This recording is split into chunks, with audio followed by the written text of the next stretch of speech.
One thing we all have in common, sooner or later, everyone has to go. The only difference between us and the Egyptians, Romans or Knights is that they never argued about which way to hang the toilet paper. Adam and Eve did their business in a hole in the ground. And it stayed like that for quite a while, because actually everything started with a simple hole in the earth. Today that's archaeological gold. And just imagine someone digging through your pile thousands of years later.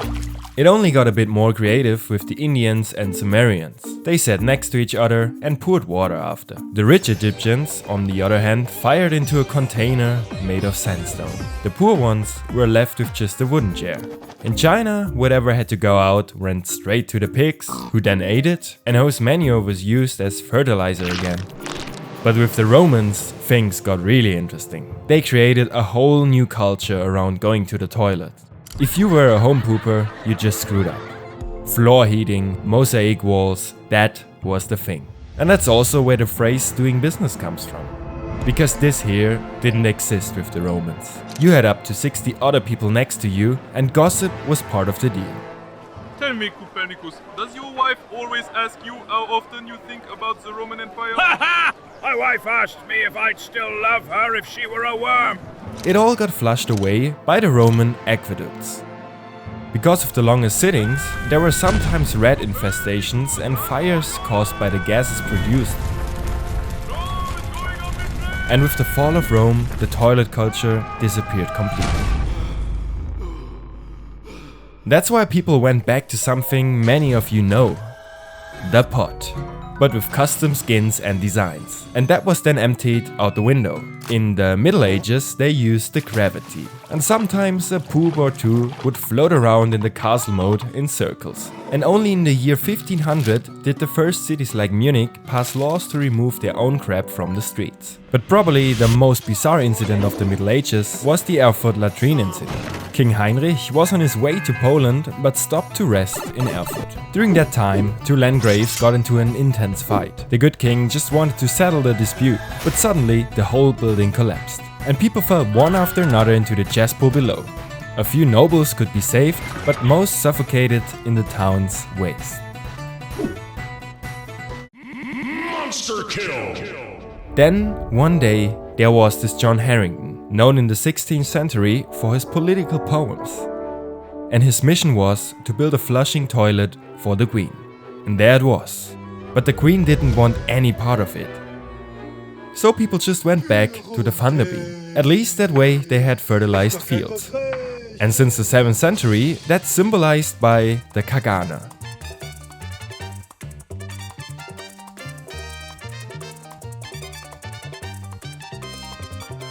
Which Catalans put in their Christmas cribs for a good harvest and health. The absolute OG of toilets though was Alexander Cummings, who in 1775 invented a toilet with an S-shaped pipe, and suddenly the smell was gone. And that was more or less the basic model for all modern toilets. In 1851, the first public toilets were introduced for exactly 1 penny. But cholera was straight up on the scene.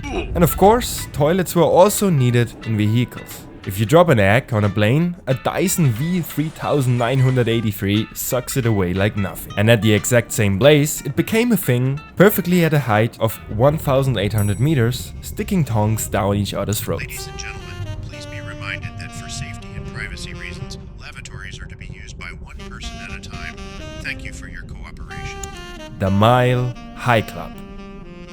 In 1922, Lawrence Sperry and Dorothy Rice Sims crashed naked into the water during an autopilot test and paddled laughing to the shore. The accidental crash is considered the first documented membership in the Mile High Club.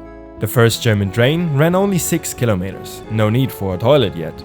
Later, the poo just fell through a hatch onto the tracks. In space, however, you sit on a $16 million throne. That then makes your urine drinkable, but a trip to the toilet can take up to 45 minutes.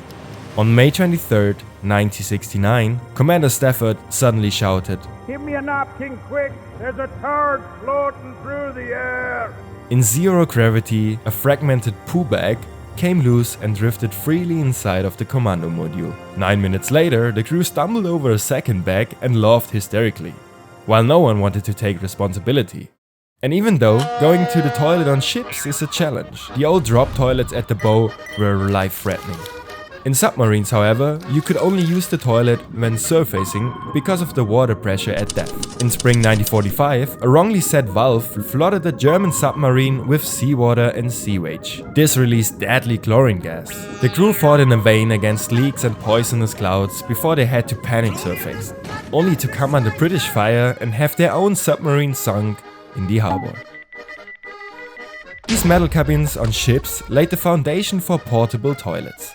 The Dixie, which has since conquered every festival. And even the Pope gave relief to 10,000 young pilgrims. But as practical as the Dixie is, not everyone drops some mercy poo every day. Das ist der geilste Shit. And without the right toilet paper, every festival throne becomes a real challenge.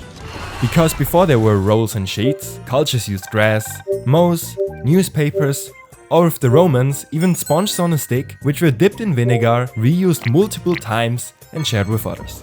During World War II, British soldiers got only 3 sheets per day. Copernic, 3 leaves will have to do for today, comrade. But General, I'm lactose intolerant. What am I to do now? Today we use an average of 57 sheets per day. That's about 100 rolls per year. And still, we learn nothing. Already in 1973, a TV joke in the US caused panic buying. Do you know what else is disappearing from the supermarket shelves? Toilet paper. Ha ha ha, you can laugh now. Just like in 2020, during COVID, toilet paper is not just hygiene, but a national matter. Most of us swear by 3-ply, soft, absorbent and still flushable. Just like the Romans, we today sit forever on the porcelain throne. With 88% of people pulling out their smartphones, half of them putting their phone in their mouth because they don't have a free hand.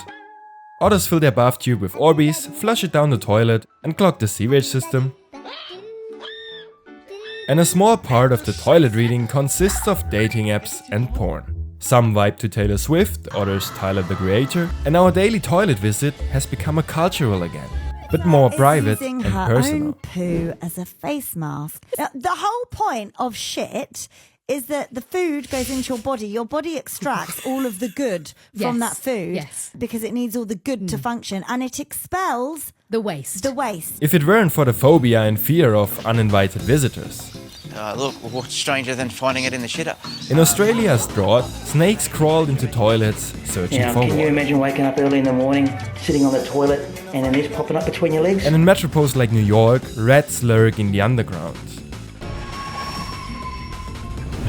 Pop icons like Elvis Presley and Tywin Lannister also met their fate here, making the loo the most dangerous throne in cultural history. And because toilets alone aren't bizarre enough, there are also singing toilets with human heads fighting camera people for world domination. Also wenn man sieht, dass die Kinder diese Videoclips gucken, dann sollte man sich als Eltern freuen, weil es eben mit dem Absurden spielt und das heißt mit dem Möglichkeitssinn der Kinder.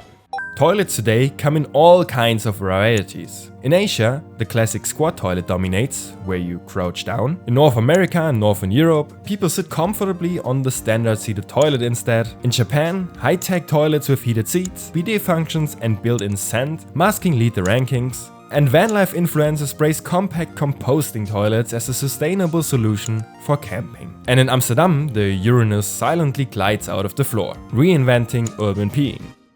And yet, around 3.6 billion people still live without access to safe sanitation.